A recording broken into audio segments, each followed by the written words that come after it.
ating alaman at ang ating kakayahan.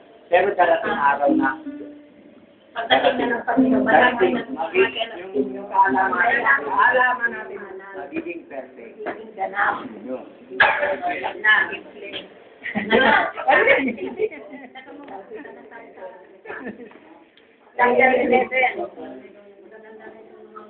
May maganda yan. Nakuha sa bag ko niya. Parang sinasabi pa sa musik na lagi tayo tawagan. Parang sinasabi na ugali natin na kunyari yung mga magagasigaw, yung mga ano, lahat basta yung aso ng bata, iniwanan ko na yun. Ganap na nga yung kwan. Huwag na tayo magpunta ng bata. Pero mo ma'am,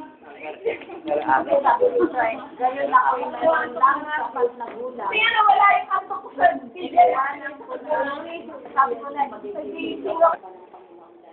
at hindi tayo kilala kayo sa ating pagkakakilala natin sa Panginoon.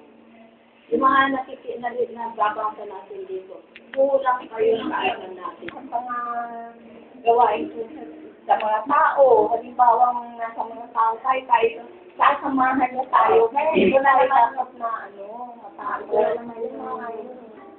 Ito na naman. Sa kasalukuyan, sila malabong larawan ang nakikita natin sa salamin. Ngunit darating araw na dating natin kilala ang Diyos. Kasi nalaman ko ngayon, ngunit darating araw na natin kilala yan.